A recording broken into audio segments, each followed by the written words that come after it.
사람에게는 과거라는 것이 있습니다. 지나가 버린 세월들이 사라지지 아니하고 뇌 속에 늘 남아 있는 것입니다. 누구든 세상에 존재하는 시간이 있는 이상 과거는 우리의 기억 속에 남아 있습니다. 그리고 과거를 회상하면서 살아가고 있습니다. 사람이 이렇게 과거에 집착하는 것은 모두 다 현실의 기준을 두고 있기 때문이죠. 나이가 든 사람은 과거에 젊었을 때를 생각하면서 나이 든 현재에 대해서 낙심을 하기도 하고요. 실패한 사람은 과거에 잘 나갔을 적을 생각하면서 실패한 현재에 대해서 낙심을 하기도 하는 것입니다.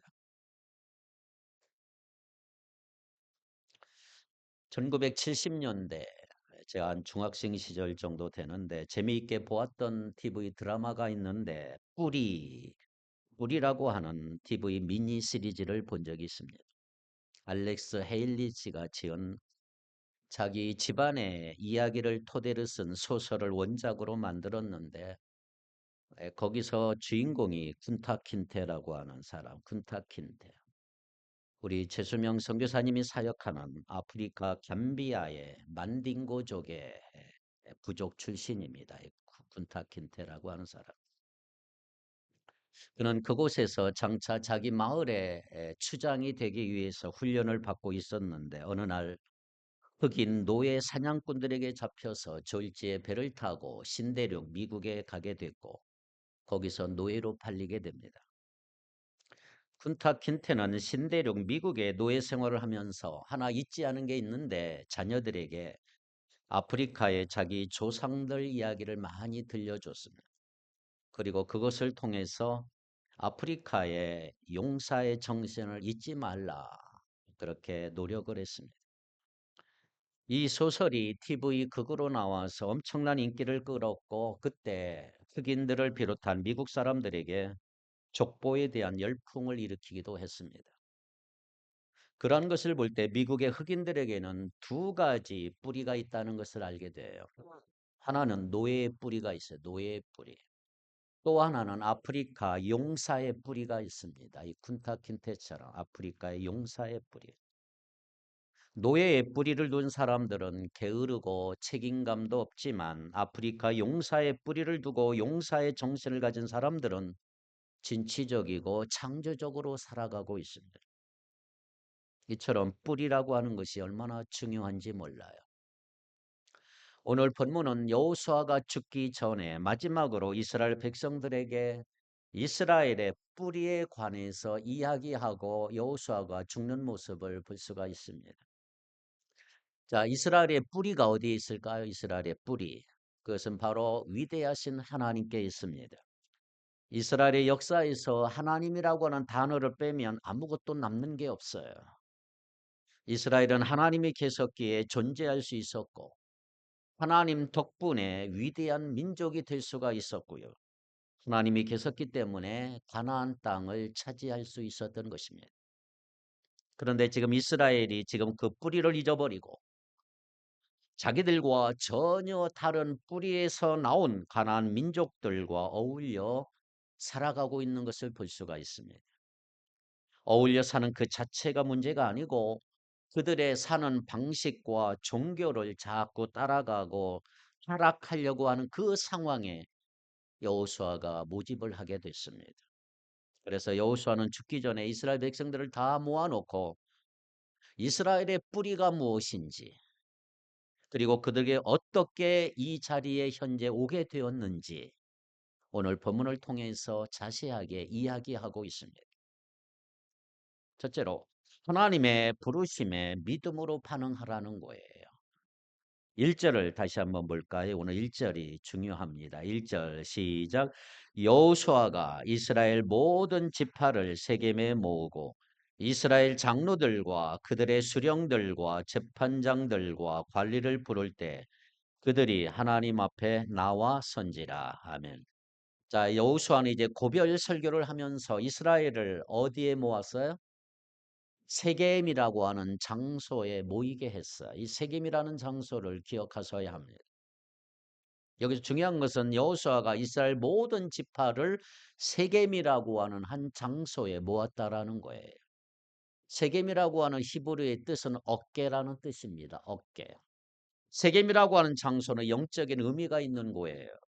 이스라엘 백성들이 신앙이 느슨해질 때마다, 신앙이 게을러지고 신앙이 자꾸 나태해질 때마다 하나님 앞에서 똑바로 정신을 차리기 위해서 결단하던 곳, 그곳이 바로 세겜입니다. 세겜. 세겜 옆에는 두 산이 있다 그랬어요. 에발산과 그리심산이 있었어요. 처음 모세의 인도로 이곳에 왔을 때 축복과 저주를 선포하게 하신 곳이 바로 그곳이에요. 하나님의 말씀에 따라 순종하여 살면 복을 받을 것이고, 하나님의 말씀에 불순종해서 마음대로 살면 저주를 받을 것이라고 선포하게 하신 곳이 바로 이곳 세겜이라고 할 수가 있는 거예요. 자, 그렇다면 여기서 중요한 것은 교훈은 이것입니다. 오늘 우리도 나만의 자기만의 세겜이 필요하다는 거예요. 내가 어느 날 하나님을 잘 믿는다고 했지만 어느 순간 실수를 하고 나태해지고 게으러지고 모든 것이 귀찮아하는 것이 느껴질 때 다시 돌아올 수 있는 곳이 있어야 한다. 내가 신앙생활하면서 예수님은 잘 믿고 따르다가 어느 순간 무슨 일이 있거나 바쁘게 신앙생활하거나 좀 멀리 갔을 때 다시 돌아올 수 있는 그곳, 그곳이 바로 영적인 세겜이라고 할 수가 있는 거예요. 그래서 우리는 늘 하나님의 말씀으로 자기가 어디 있는지를 살펴볼 필요가 있어요. 내가 지금 어느 자리에 와 있는가? 하나님의 말씀은 마치 나침판과 같아서 내가 지금 어디에 있는지를 정확하게 알 수가 있는 거예요. 그래서 우리가 하나님의 말씀을 붙들고 살아야 할 점이 있습니다. 그렇게 하나님의 말씀을 들을 수 있고 접할 수 있는 곳은 교회가 될 수 있고 또 자기 집에 있는 어떤 골방이 될 수가 있고 마음속에 어떤 곳일 수 있고 어떤 사람은 존경하는 멘토일 수도 있단 말이에요. 그 사람을 찾아가면 이 문제가 해결이 돼. 자, 문제는 오늘 우리가 하나님과의 관계에서 나빠질 때 이탈한 상태가 될 때 빨리 정신 차려야 한다 이 말이에요. 인간으로서 이 땅에 사는 동안 우리는 완벽할 수가 없어요. 하지만 중요한 것은 내가 지금 주님과의 관계에서 주님의 말씀에서 점점점 멀어지게 될 때 빨리 깨닫고 눈치채며 결단하는 영적인 세겜으로 돌아와야 한다는 것입니다. 안타까운 일이지만 오늘 우리가 실패하고 넘어지는 게 중요한 게 아니고요. 인간으로서 실패하거나 넘어지지 않을 수 없지만 그런데 그렇게 되었을 때 어떻게 하는가가 너무너무 중요한 거예요. 비록 넘어지고 무너질 수 있지만 빨리 회복하는 게 중요합니다. 그러기 위해 나의 세겜이 필요한 거예요. 내가 가서 회복할 수 있는 곳. 하나님과 올바른 관계에 있지 않으면 하나님이 아무리 은혜와 복을 내려도 깨닫지를 못해요. 은혜가 은혜인 줄 모르고 하나님이 주시는 복이라고 깨닫지도 못하고 그런데 하나님과 올바른 관계에 있으면 아주 작은 것도 깨닫게 되고 눈이 열리게 될 줄 믿습니다. 우리가 왜 이렇게 항상 예배하고 기도하고 말씀을 붙들어야 할까요? 눈이 열리기 때문에 그래요. 그것을 안 하는 사람은 눈이 닫혀서 볼 수가 없어요. 하나님이 주시는 대로 알아보지 못한단 말이에요. 그러니까 항상 예수님이 신약 성경에 이렇게 말했어요. 귀 있는 자는 들을지어다. 그랬어요. 이 말씀하시는 이유가 뭐냐?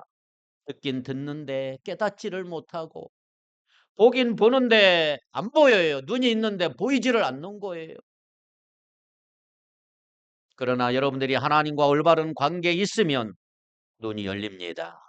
그래서 상황이 내가 어렵더라도 흔들 수가 있고 흔들리지 않을 수가 있고 왜? 이제 곧 새로운 길로 인도해 주신다는 확신을 갖기 때문인 것이죠. 근데 여러분이 하나님 관계에 작은 틈이 생기면 작은 일에도 흔들릴 수가 있고요. 바로 그때가 오늘 우리의 책임으로 나갈 때라고 하는 것을 기억하기를 바랍니다. 여러분, 우리에게 가장 귀한 복이 뭘까요? 돈 많이 버는 게 귀한 복입니까? 물론 좋기는 하겠지만 돈이 많으면 걱정도 많아져요. 좋은 학교 나오거나 높은 자리 올라가거나 성공하는 것 또한 아니에요. 그런 것이 세상의 복은 될 수 있지만 진짜 복은 아니에요. 영원하지 않기 때문인 것입니다. 여러분, 하나님과 함께 하지 않는데 내일이 쭉쭉 잘 풀리고 잘 된다? 그건 정말 불행한 일이에요. 왠지 아세요? 곧 잘못될 것이기 때문에. 그렇다면 우리 인간에게 가장 귀한 복이 있는데 그게 뭐냐? 하나님의 말씀이 내 안에 임하고 그것을 알아보며 깨닫는 것인 줄 믿습니다. 그래서 하나님을 알게 되면 말씀을 붙들 수 있게 되는 것, 그것이 제일 큰 복이다 이 말이에요. 이스라엘의 조상은 아브라함이잖아요. 그런데 어느 날 하나님이 그를 택하시고 아브라함을 부르셨어요. 그 아브라함이 주님의 부르심에 순종했을 때 이제 놀라운 일들이 벌어지기 시작해요. 그전 75년 동안의 삶에는 별로 아브라함의 생애는 잘 몰라요. 뭐 나타나지도 않고요. 그런데 하나님이 부르셨을 때 그 말씀에 순종했더니 놀라운 일들이 일어나기 시작했다 이 말이에요. 그런데 오늘 본문에서 그 아브라함의 아버지인 데라라고 하는 사람의 이야기를 하고 있어요. 데라. 아브라함의 아버지 데라는 어떤 사람이냐? 자, 2절 3절을 볼까요? 2절 3절을 봅시다. 시작.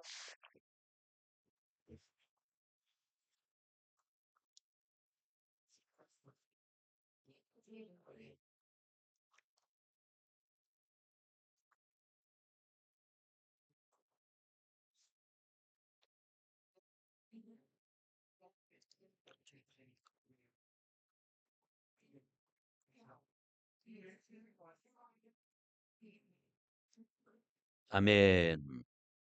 자, 한마디로 말하면 무슨 말이에요? 하나님께서는 우상 숭배자, 우상을 만들고 우상 숭배자인 데라, 그 데라의 아들 아브라함을 복의 근원으로 삼으셨고 심지어 믿음의 조상으로 삼으셨어요. 놀라운 일이죠. 주님의 은혜입니다. 주님의 은혜. 이유가 없어요. 왜 아브라함을 불렀는지, 아브라함이 어떻게 하나님의 순종했는지 우리는 알 수 없어요. 그러나 팩트는 뭐예요? 사실은 아브라함이 순종했다. 이거는 사실이라 이 말이에요.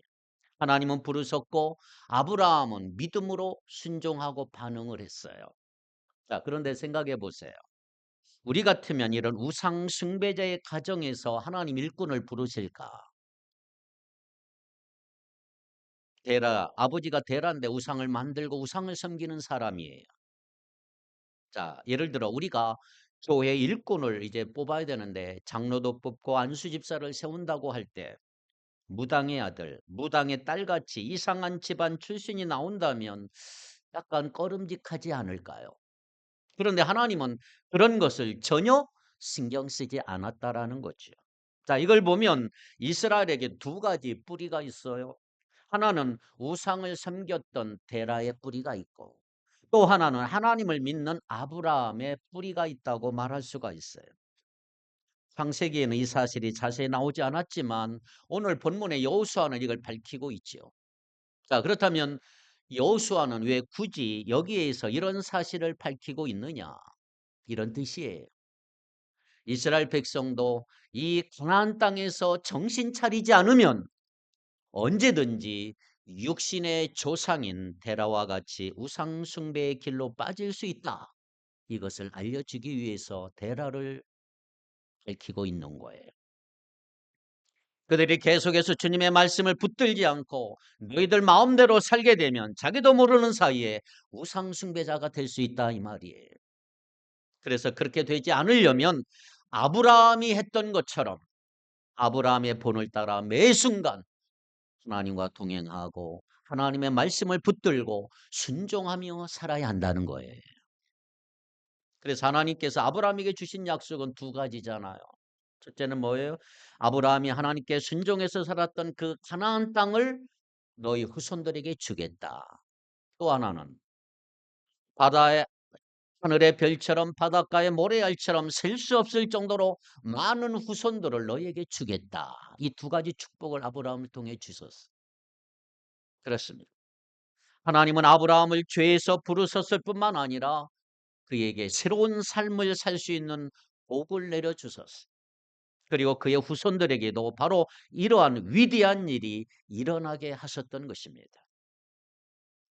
그렇다면 오늘 우리도 하나님의 위대한 부르심을 받아 말씀을 붙들고 나갈 때 그런 복을 경험하게 될 줄 믿습니다.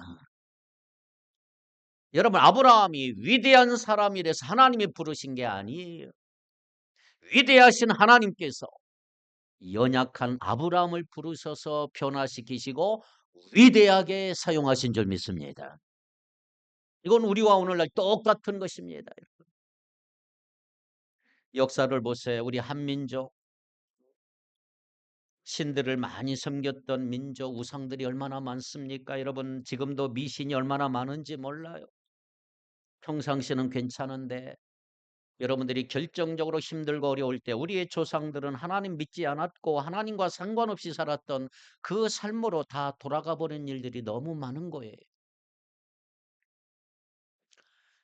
보십시오. 강물이 흐르고 있어요. 강에 떠 있는 배를 한번 생각해 보십시오. 그런데 묶는 줄이 없이 배를 그냥 놓아두면 그 배들은 어떻게 돼요? 그대로 있는 게 아니라 강물에 따라 흘러내려가 버려요. 밧줄이 붙들고 있으니까 배들이 지금 거기에 있는 것이지.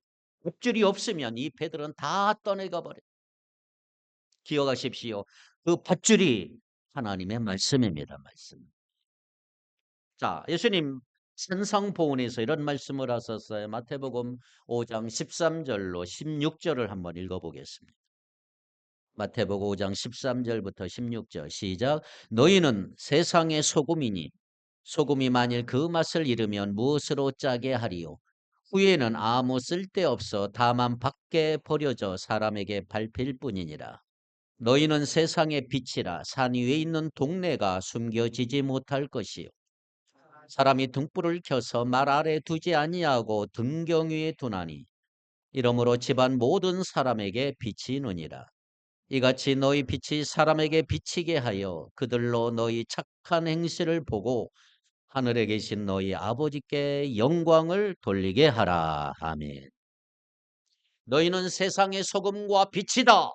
너희는 세상 속에 살지만 세상에 속한 사람이 아니다. 이 말이에요.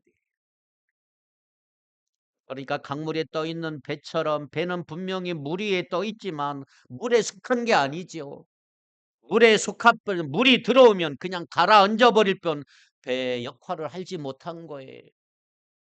그러니까 오늘 우리는 세상에 있는데 지금 흐르는 강물 속에 나를 붙들고 매는 밧줄, 하나님의 말씀이 나를 붙들고 있어야 우리는 이 세상이라고 하는 강물에서 떠내려가지 않아요. 그런데 어떤 사람은 내 마음대로 하겠다고, 나 좀 쉬고 싶다고, 나 좀 내버려 두라고.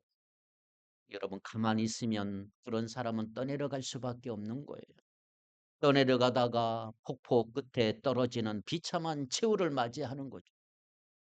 그래서 우리는 끊임없이 물 위에 떠 있으면서 평소에 그 밧줄로 나를 단단히 붙들어 매고 힘차게 그 물결을 거슬러 올라갈 수 있는 이런 능력이 우리에게 있기를 바랍니다. 요한복음 15장 5절을 보면 더 확실하게 이해할 수가 있죠.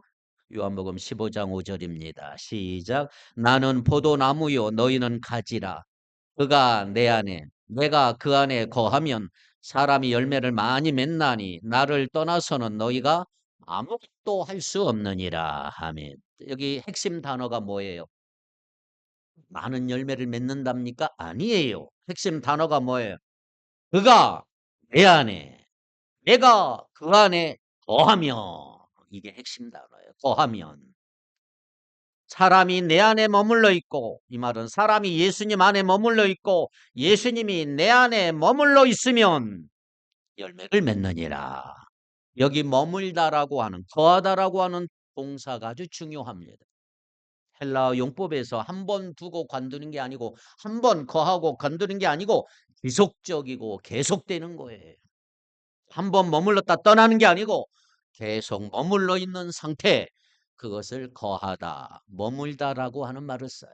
예수 안에 머물다, 말씀 안에 거하다. 할렐루야. 그러니까 우리가 주님께 머물러 있을 때 괜찮은 것이지, 밧줄에 묶여 있을 때가 괜찮은 것이지, 그냥 내가 혼자 알아서 하겠다고 가만히 있으면 떠내려가 버리는 거예요. 그게 안전한 게 아니란 말이에요. 그 밧줄이 나를 붙들어 주고 있는 것인데 그걸 모르고 하나님 믿으면 구속받아, 이 말씀대로 살 필요가 없어, 너무 힘들어, 자유가 없다라고 하면 자꾸 밧줄을 풀 때 어떤 일이 일어나느냐?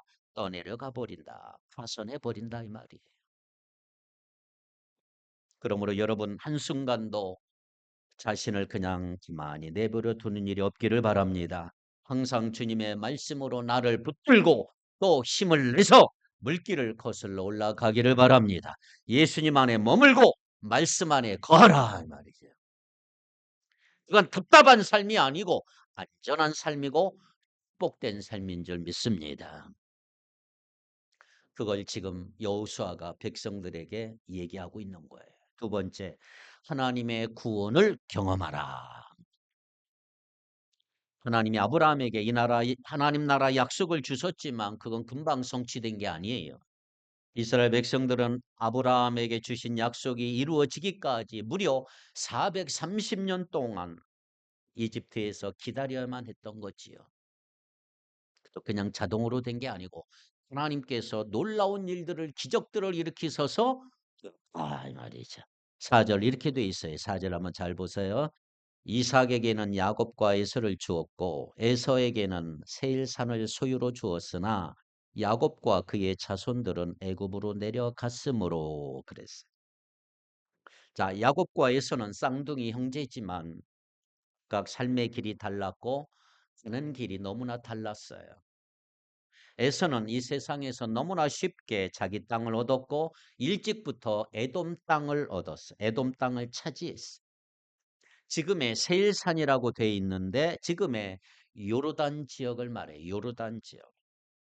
에서의 후손이 에돔 민족이 됐고요. 신약 시대에 들어오면서 이 에돔 지역이 이두메라고 하는 지역으로 바뀌었어요. 이두메. 이두메에서 나온 유명한 사람이 헤롯이라는 사람이에요. 그런데 야곱은 에서를 피해서 외삼촌 집으로 도망갔다가 다시 돌아오고 마침 이집트로 갔다가 이집트에서 결국 죽지요. 그리고 이 야곱의 후손들이 400년 이상 그곳에 살다가 나중에 다 노예가 되지요. 그러다가 마침내 이스라엘 자손들은 하나님의 출애굽의 능력을 체험했고 애굽의 바로 왕으로부터 구원받고 하나님의 백성이 되었던 것입니다. 5절 6절입니다. 5절 6절을 같이 읽겠습니다. 시작. 내가 모세와 아론을 보내었고 또 애굽에 재앙을 내렸나니 곧 내가 그들 가운데 행한 것과 같고 그 후에 너희를 인도하여 내었노라. 내가 너희의 조상들을 애굽에서 인도하여 내어 바다에 이르게 한즉 애굽 사람들이 병거와 마병을 거느리고 너희의 조상들을 홍해까지 쫓아오므로. 아멘. 자, 출애굽 사건 당시 하나님은 10가지 재앙으로 이집트를 치셨고요. 그 후에 백성들은 이집트를 떠나게 될 수가 있었어요. 하나님이 모세를 바로에게 보내시고 내 백성으로 가게 하라 요구하게 하셨지만 당시 전 세계 패권을 쥐고 있었던 바로 왕에게 이스라엘을 가게 하라고 하는 것은 너무나 무모한 짓이요. 절대로 보내지 않습니다. 그러나 하나님은 바로가 모세의 말을 듣지 않을 때 10가지 재앙으로 애굽을 치셨고 재앙 하나하나가 마치 핵폭탄을 터뜨리는 것만큼이나 애굽 땅을 황폐화시키고 말았습니다. 그 후에 이스라엘의 뒤를 따라오던 바로의 군대를 홍해에서 완전히 수장시켜 버리고 엎어버리셨지요. 7절을 봅니다. 너희의 조상들이 나 여호와께 부르짖기로 내가 너희와 애굽 사람들 사이에 흑암을 두고 바다를 이끌어 그들을 덮었나니 내가 애굽에서 행한 일을 너희의 눈이 보았으며 또 너희가 많은 날을 광야에서 거주하였느니라. 아멘. 자, 여기서 중요한 표현이 하나가 있어요. 너희의 조상들이 나 여호와께 뭐 했어요? 부르짖기로 너희 조상들이 나 여호와께 부르짖었다. 여호수아는 이런 표현을 썼어요. 근데 솔직히 이야기하면 그들은 부르짖은 게 아니에요. 기도한 게 아니에요. 부르짖은 건 맞지만 원망해서 절규하고 있는 거예요. 왜 우리를 여기까지 데리고 와서 죽게 하냐고. 마구마구 원망하고 불평하고 있는 거예요. 아이고 우리 다 죽었네. 아이고 나는 죽었네. 그게 무슨 솔직한 기도입니까? 그런데 그걸 예쁘게 포장해서 여호수아는 하나님께 부르짖었다라고 기록하고 있어요. 자, 그런데 솔직히 우리 기도 많이 합니까? 이 시대 그리스도인들은 기도를 별로 안 해요. 그런데 어려움이 왔을 때 하나님 좀 도와주십시오. 하나님 좀 살려주십시오.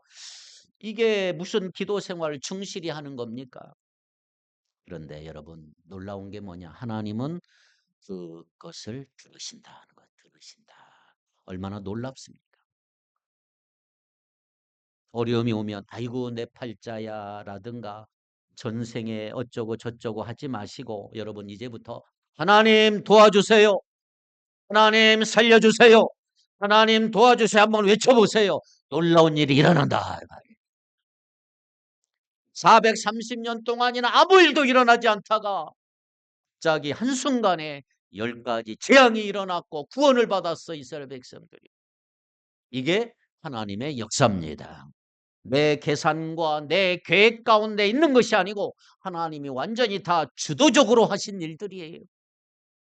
한순간 모세를 통해서 하나님은 가장 정확한 때, 가장 정확한 방법으로 일하시고 이루신 줄 믿습니다.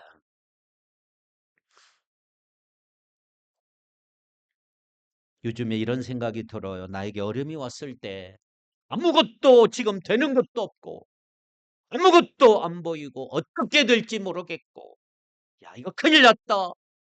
나는 죽었다. 하나님 살려주세요 하는 그 순간 갑자기 하나님은 역사를 시작한다. 이걸 늘 깨달아요. 그때 그 일이 누구에게 일어난다고요? 부르짖는 사람에게 일어난다. 그거 놀라운 일, 은밀한 일은 부르짖는 자에게 일어난다.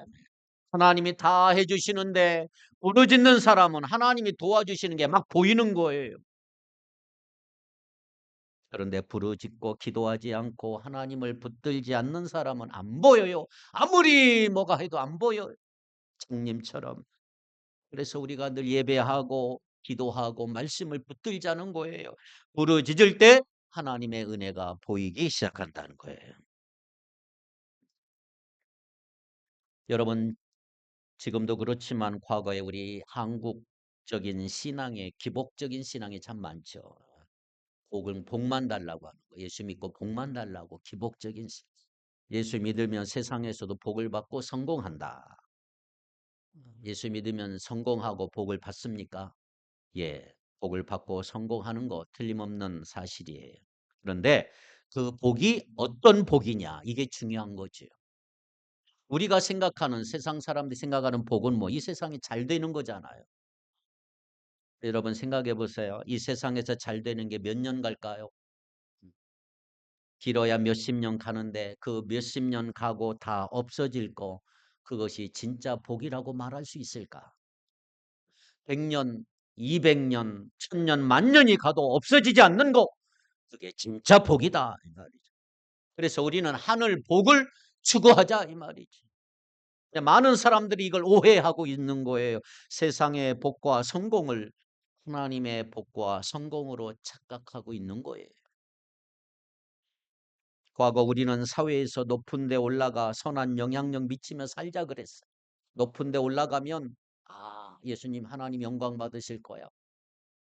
그래서 높은 곳으로 다 올라가려고 판검사 되려고 그러고 대통령 되려고 그러고 국회의원 되려고 그러고 그걸 고지론이라 그래요. 고지론. 높은 곳에 올라가 우리 영향 끼치며 살자. 그 말 자체는 틀린 게 아니지요. 여러분 열심히 하면 높은 곳에 올라갈 수 있고 소위 세상에서 말하는 명예 권력 얻을 수 있어요. 그런데 뭐가 문제냐? 그러한 고지론이 놓친 게 있는데 그게 바로 인간의 죄성이에요. 죄성. 인간은 죄가 있다. 우리는 높이 올라가면 다 잘 될 줄 알았는데 올라가면 대부분 다 타락하더라. 타락하더라. 그걸 놓치고 말았어. 그걸 놓치고. 올라가면 다 있을 줄 알았는데. 높이 올라간 것까진 좋아요. 그런데 여러분, 신앙생활 잘하고 정말 신앙은 훌륭한 신앙인인데 성공하고 사회에서 기업으로 성공하고 정치적으로 높은 자리 올라가고 사회에서 높은 데 올라갔는데 그다음에 이상한 짓 하고 지탄받는 경우가 너무 많은 것입니다. 기억하세요. 하나님의 복은 높은 자리 올라가고 권력이 있고 그런 고지론이 아니에요. 만약 그런 식으로 세상의 성공을 복이라고 하면 역사상 가장 큰 실패자 누구예요? 예수님이 예수님. 예수님이 가장 큰 실패자. 정치범으로 십자가에서 처형당하셨잖아요. 예수님은 결코 세상의 기준으로 보면 성공하지 못했어요. 오히려 철저히 실패하신 분이에요. 그런데 예수님은 하나님의 말씀에 순종하는데 성공하셨다 이 말이죠. 끝까지 목숨을 내어주고 사람들을 섬기는데 성공하신 분이에요. 그랬을 때 성전 휘장이 찢어지고 모든 사람이 죄 용서받고 하나님 앞에 나아가 마음껏 예배할 수 있는 길이 열리게 된 줄 믿습니다. 우리가 이렇게 지금 나와 마음껏 예배할 수 있는 거 예수님이 돌아가셨기 때문에 그래요. 예수님의 죽음 때문에 성전의 휘장이 위에서 아래로 쫙 찢어졌어요. 원래 구약시대 대제사장 한 명만 1년에 딱 한 번 들어갈 수 있는 지성소. 우리는 아무 때나 마음껏 들어와서 예배 드리잖아요.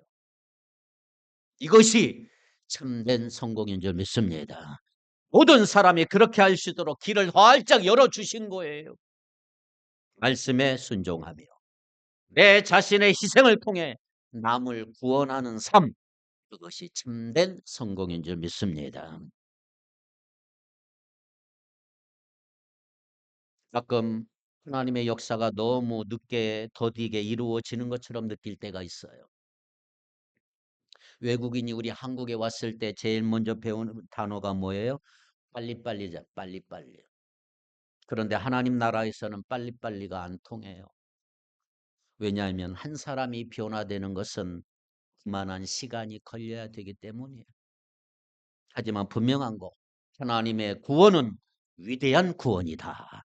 말씀에 순종하며 나가는 사람은 반드시 위대한 구원과 하나님의 역사하심을 체험하게 된다. 그죠?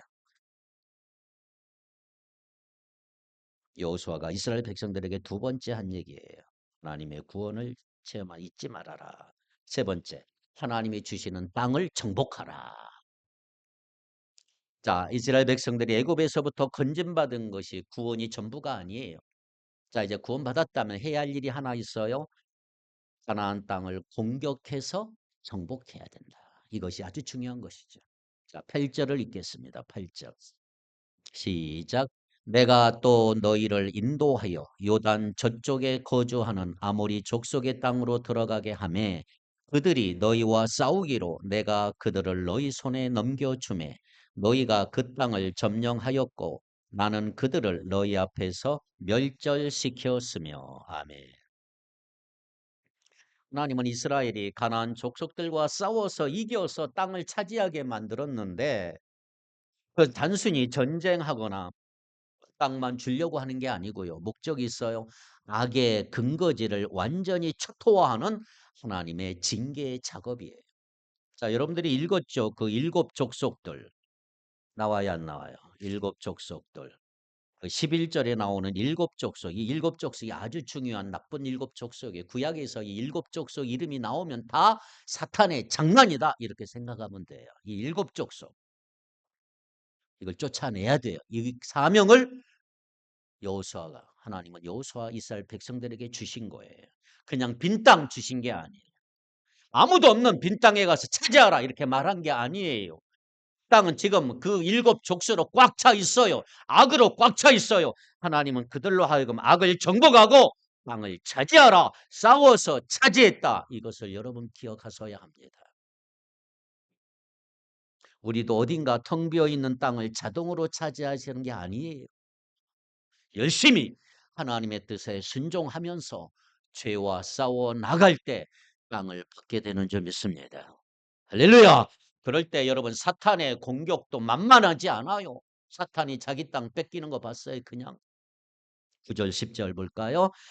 또한 모압 왕 십볼의 아들 발락이 일어나 이스라엘과 싸우더니 사람을 보내어 부올의 아들 발람을 불러다가 너희를 저주하게 하려 하였으나 내가 발람을 위해 듣기를 원하지 아니하였으므로 그가 오히려 너희를 축복하였고 나는 너희를 그의 손에서 건져내었으며 그랬어요.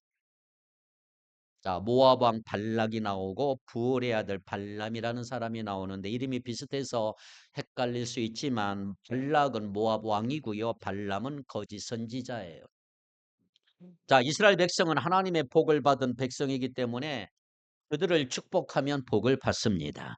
하나님이 아브라함을 부르실 때 하나님은 아브라함에게 뭐라고 그랬어요?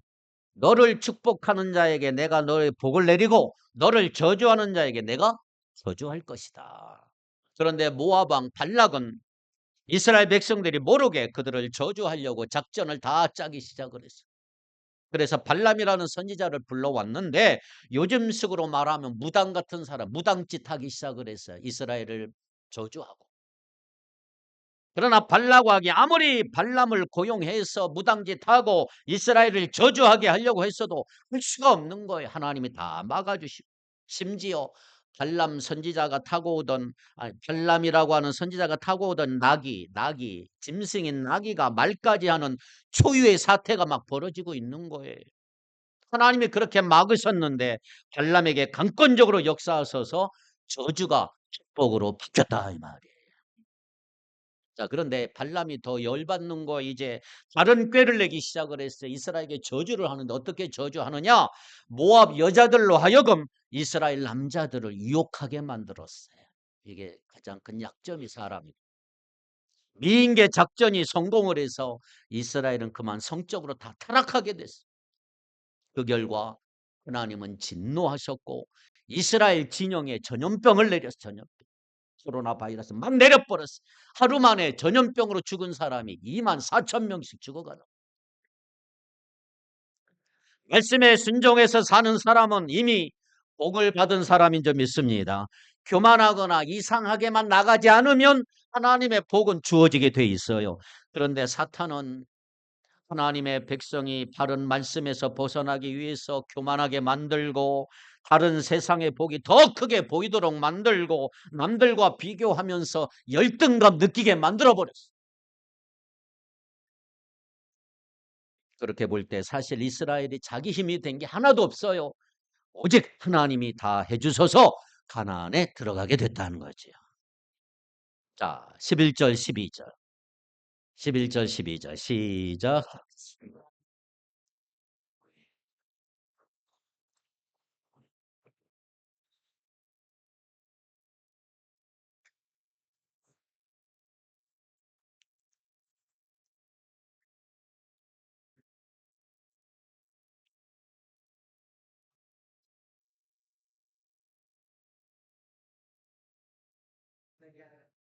너희의 칼이나 너희의 활로써 이같이 한 것이 아니며 아멘. 내가 너희보다 앞서 말벌을 보내요. 여기 왕벌이라고 하는 거 원어에 보면 말벌, 진짜 벌일 수도 있고요. 어떤 학자들은 엄청난 두려움이다 이렇게 해석하기도 해요. 여리고 사람들은 이스라엘에 대한 이야기만 듣고 이미 마음이 녹아내렸다 그랬어요. 미리부터 두려워하기 시작을 했어요. 하나님 이미 그들의 마음속에 두려움을 넣어버린 거예요. 그렇습니다. 여러분 우리가 하나님께 순종하며 나가기만 하면 하나님이 이렇게 미리 다 갈 길을 준비하시고 정리해 주신다 말이에요. 하나님이 하라고 하시고 저리로 가라고 하실 때는 이미 다 준비하셨기 때문에 가서 취하라는 거예요. 그냥 가기만 하면 된다. 아멘입니까? 13절 시작. 내가 또 너희가 수고하지 아니한 땅과 너희가 건설하지 아니한 성읍들을 너희에게 주었더니 너희가 그 가운데 거주하며 너희는 또 너희가 심지 아니한 포도원과 감람원의 열매를 먹는다 하셨느니라. 아멘. 보세요. 이스라엘이 건축하지도 않은 성읍 가지게 했고요.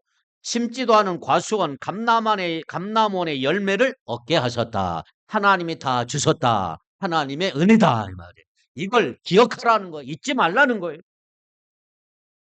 여러분, 하나님께 순종하기만 하면 다 열어주신다 말이에요. 하면서 죽기만 하면 되는데 문제는 영적 눈을 우리가 가져야 된단 말이에요. 영적인 눈. 그것이 어디에 있는지를 보는 눈. 그래서 하나님과 계속 우리는 연결되어야 한다. 내가 주님 안에, 주님이 내 안에 거해야 된다. 예수님은 분명히 무엇을 먹을까, 무엇을 입을까, 무엇을 마실까 염려하지 말라 그랬는데, 마태복음 6장 33절 보세요. 이제 중요한 부분 결론 내립니다. 시작. 그런즉 너희는 먼저 그의 나라와 그의 의를 구하라. 그리하면 이 모든 것을 너희에게 더하여 주시리라. 자, 보세요. 무엇을 먹을까, 무엇을 마실까, 무엇 입을까 염려하지 말아라. 그 대신 뭐라고 하는 거? 너희는 먼저 하나님의 나라와 그 일을 구하라. 그리하면 모든 것을 더하여 주시리라. 그러니까 우선순위가 중요하단 말이에요. 우선순위. 먼저 하라. 다른 거 다 포기하고 하나님의 뜻만 행하는 것이 아니고 먼저 구하라. 먼저 구하고 나면 나머지는 다 채워주신다.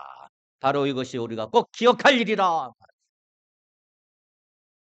자, 하나님이 우리에게 주시는 땅을 차지한다는 거 두 가지로 요즘에 해석할 수가 있죠. 요즘에 우리 시대에 맞춰서 땅을 주시는 땅, 하나님이 주시는 땅 어떻게 차지할까요? 첫째, 이 세상에 실제로 뿌리를 내리고 살 수 있도록 모든 필요한 것을 채워주신다 이 말이에요. 둘째는 우리가 이 세상에서 선한 영향력 끼치며 살아가도록 살 수 있게 해주신다. 지금 좋은 세상이기도 하지만 언제 어떻게 될지 모르는 불안한 세상을 우리가 살아가고 있는 거예요. 언제 갑자기 주님 앞에 서게 될 날이 올지 모른다 이 말이지요. 그러나 주님을 믿는 사람은 마지막 순간이 언제 올까 두려워할 필요가 없어요. 오히려 우리는 이렇게 기도합니다. 이렇게 고백합니다. 주님 어서 오시옵소서. 왜? 그날은 축제의 날이고 꿈의 날이니까. 그런데 그렇게 기쁨으로 주님 앞에 서려면 어떻게 해야 돼요? 지금 제대로 살고 있어야 돼요. 지금 제대로 살아야 돼요. 제대로 산다 이 말은 주님과의 관계 속에서 살아가야 한다. 주님이 내 안에 주님이 계셔야 한다. 말씀 안에 거해야 한다. 하나님의 은혜를 기억하며 살아야 한다 이 말이에요. 어느 날 갑자기 내가 주님 앞에 서게 됐어요. 주님이 이렇게 물으세요. 너 이 세상에 뭐 하다가 왔느냐 물으시면 놀다 왔어요. 나 혼자 잘 먹고 잘 살다 왔어요. 인터넷 열심히 하다 왔어요. 틈만 나면 여행 즐기다 왔어요. 고급 식당에서 먹고 잘 먹고 왔어요. 명품 쇼핑하다 즐기다 왔어요. 이런 말만 할 수는 없지 않느냐. 주님 앞에서 내가 뭘 어떤 말을 해야 하나. 우리가 해야 할 말은 저는 이거라고 생각해요. 그래도 제가 부족하지만 제가 주님의 말씀을 붙들고 살려고 애쓰다 왔습니다. 하나님이 베풀어 주신 은혜 잊지 않고 주신 말씀 기억하려고 힘쓰다 왔나이다. 주님의 말씀을 떠나 자기 나름대로 사는 인생은 결코 안전하지 않아요. 그러나 주님 말씀 붙들고 주님과 동행하는 사람은 이 땅에서 천국을 살 수가 있는 거예요. 우리 모두 이렇게 주님과 동행하는 사람이 되어 우리가 주님 앞에 서는 날 잘했다 칭찬받는 신실한 종들이 될 수 있기를 주님의 이름으로 축복합니다. 기도합니다. 전능하신 하나님, 죄로 죽을 수밖에 없었던 우리의 삶 가운데 먼저 찾아와 주시고 어두웠던 우리 인생을 빛으로 인도해 주심에 감사합니다. 여호수아의 마지막 고백을 통해서 주님의 은혜를 다시 한번 묵상하고 지나온 모든 과거가 주님의 크신 은혜와 섭리 가운데 있었음을 고백합니다. 지나온 모든 시간들이 주님의 손길 안에 주님의 크신 은혜 안에 있었음을 감사하며 이제 남은 생애에도 주님의 온전하신 뜻 가운데 주님의 섭리 안에 있게 하시고 주의 말씀하신 대로 성령님의 인도하심에 따라 기쁨으로 감사함으로 살게 하여 주옵소서. 날마다 말씀 안에 거하게 하시고 주님이 내 안에 내가 주님 안에 머물며 사는 자들 다 되게 하여 주옵소서. 예수님의 이름으로 기도하옵나이다. 아멘.